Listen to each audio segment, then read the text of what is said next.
Should you still buy iPhone 8? Well, I've had the iPhone 8 for about 9 months now, and I want to share with you the experience I've had with this device and if it's still worth it. Now, the iPhone 8 is definitely the least popular iPhone that's probably out there in terms of all of them. I mean, I looked it up and I seen that it's actually number 10 on that list. So I'll show you, I'll leave a link down below where I seen that list. But at the same time, you know, the iPhone 8 is also cheaper than an iPhone 10, gives you most of the same specifications, but the iPhone 10 easily overshadowed this phone because of its OLED screen, its newer design, it's the future of the iPhone. And when we talk about should you still buy it, think about the forward-thinking perspective as in a few months down the line, because we're only 3 months away from an LCD iPhone that's going to replace the iPhone 8. So Apple also introduced the iOS 12 just about a month ago, and that's going to improve the speed of older iPhones. So that makes this even a harder sell in the iPhone 8. So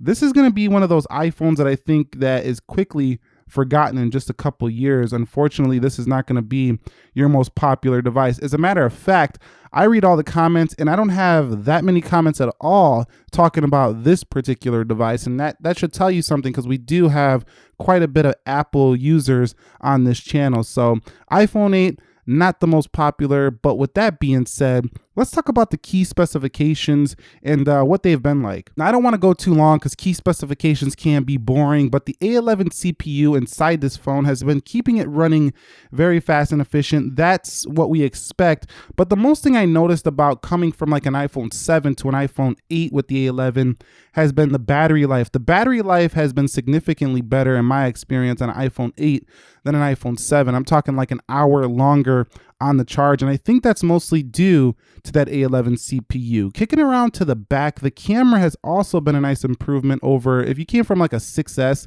definitely a nice improvement here in the camera, specifically in low light, and video, really good video on this device as well if you're going to be doing 4K 60. So that's a couple of the key specs I really liked, is that the camera has gotten much better and so has the processor in this device. 2 GB of RAM has been enough for this device. I don't find myself ever needing more than that on iOS. You know, I don't even notice a difference between this and a 3 GB of RAM iOS phone. I mean, there's really no noticeable difference, even though this has 2 gigs of RAM. So that spec doesn't really matter too much. I want to talk a little bit about the build quality. Now, this phone has been dropped a couple of times, so I do have some nicks here along the edge, as you can see on camera right here. So right there, nick, and then a nick down here, a nick over here, and a little crack over here on the glass by the camera. No biggie, it's really small. You can cover it up with a case, but there's a little crack right there in the glass. So this was a pretty decent drop, not a very heavy drop, like not a very high drop, but still.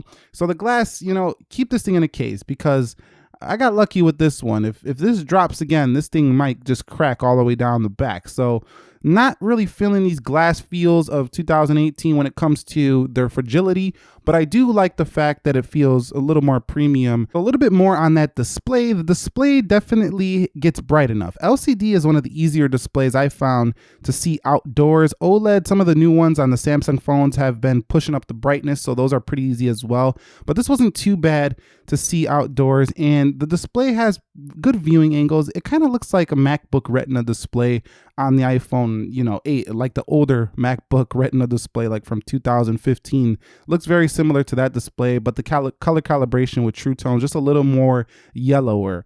Other than that, like I say, the display a little bit disappointing, just because there's so much competition on the market that offers up a better, more saturated, you know, display for the iPhone 8. So we don't even have to talk about should you buy it when it comes to software. If you're watching this video, you're likely an iOS user, so iOS 12 is going to make this phone even better, even faster, and 11.4 has been running pretty slick on the iPhone 8, no issue. So I haven't been having as much bugs as I had when this phone first came out. So the iPhone 8 definitely crashed a few times when it first came out, but it's really slick and smooth on 11.4, and it's only going to get better with 12 and some new features. So of course, the software front, always a win on this iPhone series. So yeah, software is still good, no problem. We don't need to discuss that too much further. Now, when it comes to the battery life for the iPhone 8, if you're thinking about buying one of these in terms of battery, here's another area that is kind of funny, because This phone, while it does improve on the iPhone 7, I'm pretty sure that Apple's newer, larger iPhone LCD is going to get a larger battery. I mean, you're not going to make a 6.1-inch phone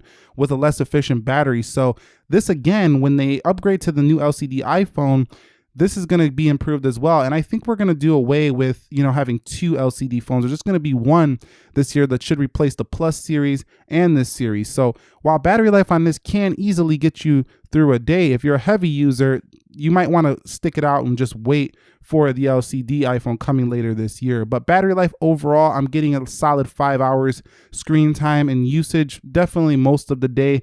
But this one doesn't quite last as long as the iPhone 10 or the iPhone 8 Plus. Those go just a little bit more than this phone. I'm going to say maybe 30 to 45 minutes longer in my use experience over the iPhone 8, but definitely pretty good for a smaller device for sure. What about the audio quality for the iPhone 8? Well, having no headphone jack is kind of a bummer still, but you know what? We've come to accept that as Apple users. That is gone and probably not coming back to any of these iPhones going forward. But the actual speakers on the phone are pretty loud, as you can hear right there with that T-Mobile ad. So what does 4 years do to a flagship smartphone? Today we revisit the Samsung. Haven't had an issue, and it's actually quite nice to have really loud speakers on a smaller device. You typically get louder speakers on a bigger device because they got more room for components, but on a smaller device, it's really nice to have this, because if you take a look at like a smaller iPhone from years ago, like the iPhone 6, the speakers are just night and day better on the iPhone 8. So the audio quality on the external anyway, cover that up and you can still hear it. Covering that up is about how an iPhone 6 sounds. So yeah, pretty good audio. I've been very pleased with that. And Bluetooth 5.0 on here has made Bluetooth connections just so much fun because they're so fast. So what that means is that before, when you'd be waiting for your Bluetooth headset to connect, sometimes, you would just be waiting a little while. But here on the iPhone 8, I found it to connect super fast. So Bluetooth is very fast on the iPhone 8. That's something a lot of people don't mention, but just connecting your devices through this is very fast, just due to the 5.0. That goes for all the newer iPhones, but I really enjoyed that. Okay, so talking about the camera on the iPhone 8. Now the camera, I'm not going to go on too much about this. I've done some comparisons with other phones on the iPhone 8 Plus and the iPhone 10. You could check those videos out. They're the same camera as this one. This camera is stellar on the iPhone 8, and you're not going to have any issues for a few years going forward with this device. And you get that video that goes in the 4K 60. So in terms of camera quality, no issues for the iPhone 8. It is phenomenal, and definitely can replace most point and shoots. So this is a really strong performer when it comes to the camera department. Very natural colors, very detailed photos, as you can see right there. I mean, it's just incredible what this camera can do. So when it comes to that department, you still get the same, iPhone software as it's always been: pano, square, video, slow-mo, time-lapse, and selfie quality is also much improved over some older iPhones. You get your filters right here. I still wish they would put, those video settings right in the camera, all the settings, as a matter of fact, right in the camera.